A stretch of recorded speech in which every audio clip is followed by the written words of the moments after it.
پیارے بچوں، السلام علیکم ورحمۃ اللہ وبرکاتہ۔ جب 10ویں جماعت کے جو طلباء و طالبات اس وقت میں سے مخاطب ہیں، میری ان سے یہ استدعا ہے کہ وہ اپنے اس کتاب کا صفحہ نمبر 168 نکل کر اپنے سامنے رکھیں، اور یہاں پر ہمیں شاعری اصناف میں سے ایک صنف ہے جس کا نام ہے نعت۔ نعت کو ہم سوچ سمجھنے کی کوشش کریں گے۔ نعت کے جو لغوی معنی ہے وہ مدح کے ہیں، ثنا کے ہیں یا تعریف کے ہیں، یعنی اس کو مدح بھی کہتے ہیں، ثنا بھی کہتے ہیں اور تعریف بھی کہتے ہیں۔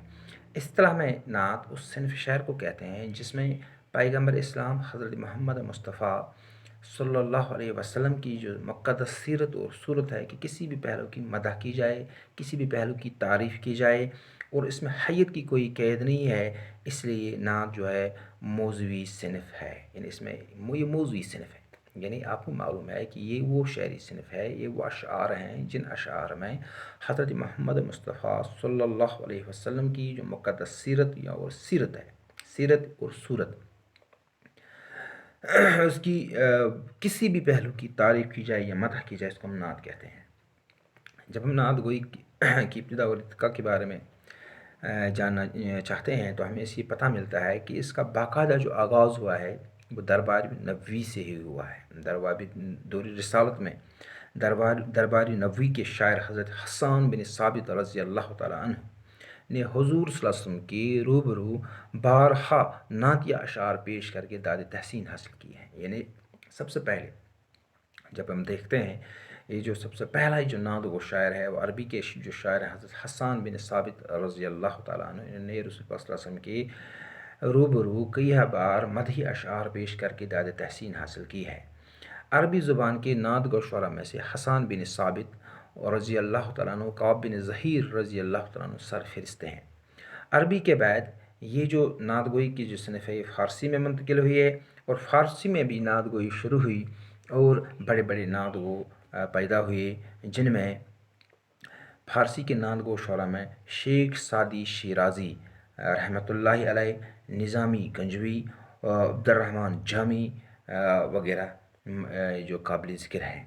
اس کے بعد بر صغیر میں جو اردو کے جو سب سے پہلے نعت گو شاعر ہیں وہ امیر خسرو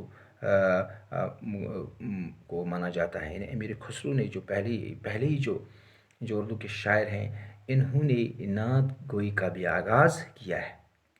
اردو میں یہ نعت جو ہے عربی اور فارسی سے منتقل ہو کے آئی ہے۔ اردو کے اکثر شعراء نے نعتیں لکھی ہیں جن میں بہت سارے غیر مسلم بھی شامل ہیں۔ میر تقی میر ہے، مولانا الطاف حسین حالی ہے، رضا بریلوی ہے، مولانا شبلی وغیرہ نے نعتیہ اشعار لکھے ہیں۔ اب آپ کے ذہن میں ہے کہ جو نعت ہے، نعت کی لغوی معنی ثنا، حمد یا تعریف کے ہیں، مدح یا تعریف کے ہیں۔ شعری اصطلاح میں وہ اشعار جن میں حضرت محمد مصطفیٰ صلی اللہ علیہ وسلم کی پاک سیرت اور صورت کی کسی بھی پہلو کی مدح یا تعریف کی جائے، اس کو ہم نعت کہتے ہیں۔ اس میں حیت کی کوئی قید نہیں ہے، اس لیے موضوعی صنف ہے۔ اور نعت گوئی کا باضابطہ آغاز دور رسالت سے ہی ہوا ہے۔ دور رسالت میں حضرت حسان بن ثابت ایک عربی شاعر تھے، ایک صحابہ تھے رضی اللہ تعالیٰ عنہ، انہوں نے رسول پاک صلی اللہ علیہ وسلم کی اس دور رسالت میں روبہ یعنی اس کی روبرو کئی بار یعنی بارہا اس نے بہت سارے نعت اشعار پیش کر کے داد تحسین حاصل کیے ہیں۔ فارسی کے نعت گو شعراء میں کعب بن ظہیر اور حسان بن ثابت رضی اللہ تعالیٰ عنہ خصوصیت سے قابل ذکر ہیں۔ اس کے بعد یہ جو نعت کی یہ جو صنف ہے یہ فارسی میں منتقل ہوئی۔ فارسی میں بھی نعت گوئی کا باقاعدہ آغاز ہوا، وہاں پر شیخ سعدی شیرازی، نظامی گنجوی، عبد الرحمن جامی وغیرہ نے اس نعت گوئی کو آگے بڑھانے میں اپنا اہم رول ادا کیا۔ اس کے بعد فارسی اور عربی سے منتقل ہو کے یہ اردو میں آئی، اور اردو میں امیر خسرو پہلے شاعر جنہوں نے نعت گوئی کا آغاز کیا۔ اس کے بعد بہت سارے شعراء نے نعت کی صنف کو پروان چڑھانے میں اپنا اہم رول ادا کیا۔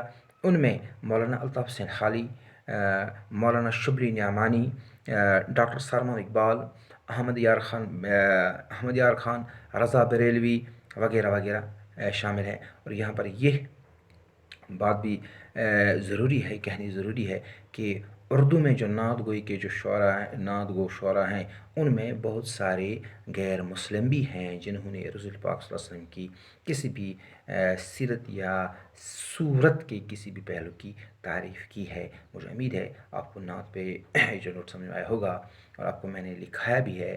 اگر کوئی بھی لڑکا لکھنے سے قاصر ہے تو وہ اپنا صفحہ نمبر، اپنی کتاب کا صفحہ نمبر 168 نکال کر اس کو تحریر کریں اور ذہن نشین کرنے کی کوشش کریں۔ مجھے امید ہے آپ کو سمجھ میں آیا ہوگا۔